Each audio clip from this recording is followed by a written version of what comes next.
Greetings everyone. We are going to present about belief system and superstition of orang sungai. Our group members is JESSLYN, MACELINE, RUHAI, ZIHAN, WESLEY Sugono, and William Suherman Tanuwijaya. Orang sungai adopted the customary tradition which is adopted by their ancestors who received much of influence of animism and now are Islamic influences. They practice numerous and customs of including marriage customs, wave a baby ceremony, head shaking kid ceremonies, and maid choosings. Mixed marriage has also influenced their culture and customs. Their religions are mostly Muslims, Christians, and some are still practicing animism. Those who profess Islam are mainly those who married to the suluk traders. Sometimes they will refer to themselves as orang sungai. For those who are Muslims, if they are not Muslims, they would believe themselves and the tribal name. The marriage custom of orang sungai. The first one is jarum-jarum or enquiring. The family of groom will send the representative of the house of the girl family to inquire about the girl's status, whether she is still single or engaged or married. If still single, then the representative informs the girl that the man's family will pay to visit the hands in marriage at the date to be fixed. The marriage custom of orang sungai. The number 2 is menawo, the proposing of a marriage. Normally, the both sides of family will appoint their representative as the spokesperson for the marriage discussion. These representatives are experienced in the marriage customs. The proposal ceremonies begin with the presentation of pagawang basaro, or we can know as icebreaker, of 20 ringgit cash, and the machete with its cover, a strand of metal for fencing, a ring, or a bag of the groom's attire to be left in the bride's house during the engagement period. These are the items regarded as the groom's big attention and assigned respect of a high level of courtesy. Apart from the pagawang basaro, the badung, it's also handed over the host if an agreement is achieved. A gold engagement ring will be inserted to the bride's finger by the representative. The third marriage custom is mengasur, handing over the drawing ceremony. All the requests from the bride's family will be handed over the ceremony in full custom and harmony. Both sides will make statements by referring the sur or dowry request agreed previously. Normally, all the dowries are crafted in a fine artistic arrangement placed in the trays. Usually, in the same function, the bride's family will reciprocate the dowry trays as a sign of affection of happiness. The number of trays reciprocated is usually more than what the groom has given. Hi, my name is RUHAI, and I'm gonna present the following step of marriage of orang sungai. So next one is night of henna ceremony. This ceremony is held separately for the two sides on the eve of marriage solemnization. The groom will hand over henna set to the bride for the accession. The evening is made merrier by holding ceremonies for babies like whitening in and head shaving, as well as reading the Quran and singing religious songs according to the Islamic rules. Next one, according to the absenteeism of the Blue Dupi tribe of this ethnic, The newlywed couple is encouraged to stay awake the whole night to avoid experiencing bad dreams. And so next, there's a short video which is showing the Sangin, showing you the Orange Sangee's marriage, how it's going, and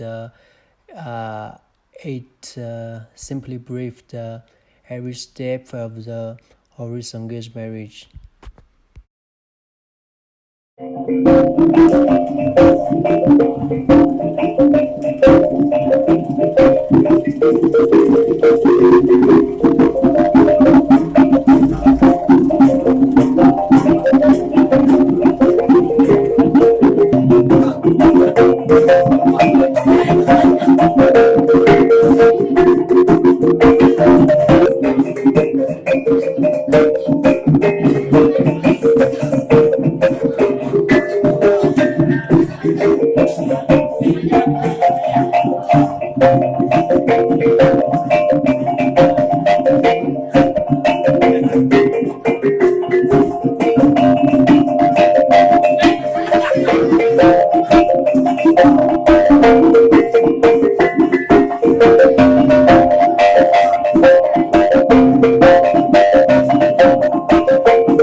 Moving to the next step is sprinkling.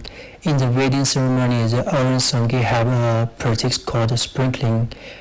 In Malaysian, they call them meringues, whereby they were sprinkling animals' blood in the newlyweds' home to bless the marriage.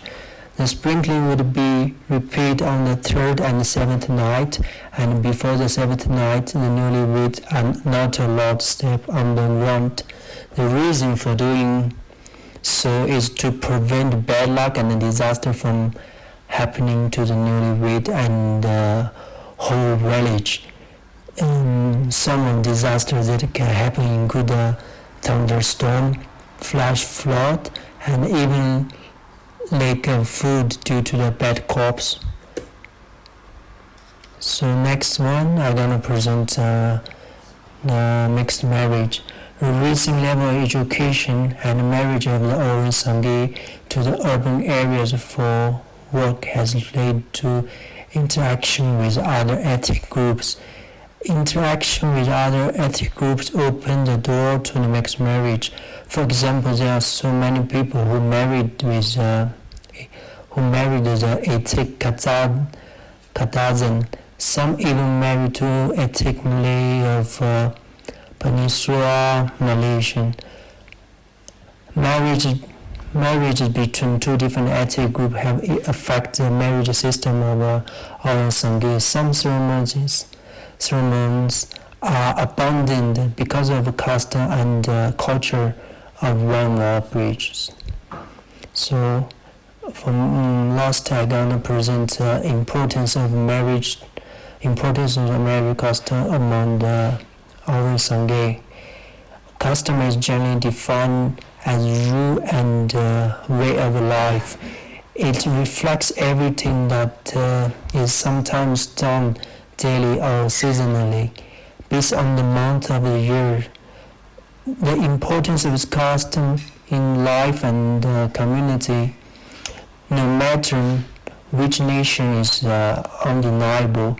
Custom cover all aspects from birth, marriage to death in the lives of all Malaysians.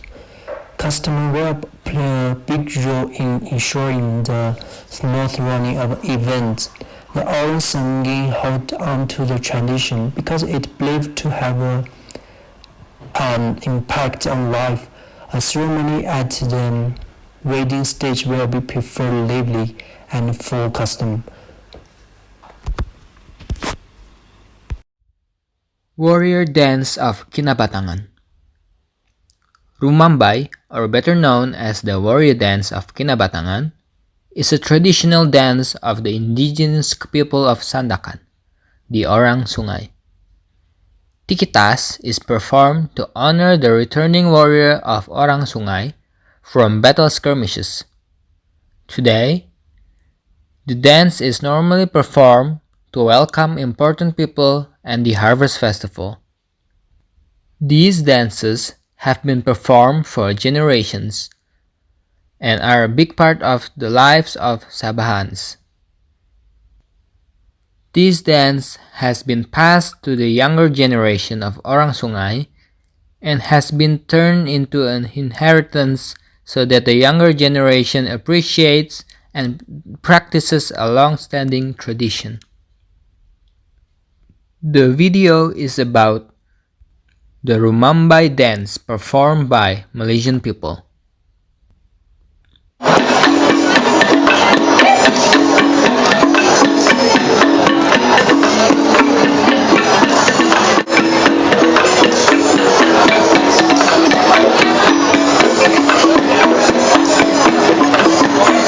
Superstitions. A superstition is any belief or practice based upon one trust in luck or other irrational, unscientific, or supernatural forces. Almost every culture in the world has their own set of rituals, behaviors, or beliefs that were set by their own ancestor, and some of it requires the need to follow or act out. The Orang Sungay superstitions in Sabah have been handed down through the generations by way of oral tradition. The moral of many of these superstitions concern bringing good or bad luck. Superstitions on Mount Kinabalu. Going to climb Mount Kinabalu can be a once-in-a-lifetime experience in one's life. However, the Orang Sungay believed that Mount Kinabalu is sacred to them, as it is the revered place of the dead. There are several superstitions that is believed by Orang Sungay regarding climbing the Mount Kinabalu. Number 1. One should never shout or curse when climbing Mount Kinabalu to avoid bad spirits. Number 2. Never pick any stone from the mountain and bring it back home. Number 3. Ask for permission before throwing anything or peeing. Superstitions on supernatural beings. These are several superstitions regarding supernatural beings that are believed by Orang Sungay. Number 1. Needles, scissors, or mirrors are placed on the body to prevent satanic interference. Number 2. Place prickly citrus leaves on the floor of the house to prevent satanic interference. Number 3. greetings to the prophet of the earth before the beginning of every funeral. Number 4. The carcasses should be monitored by means of precautions to avoid being disturbed by the delicate creatures. That is all for the belief system and superstitions of orang sungai. Thank you so much for listening, and see you on the next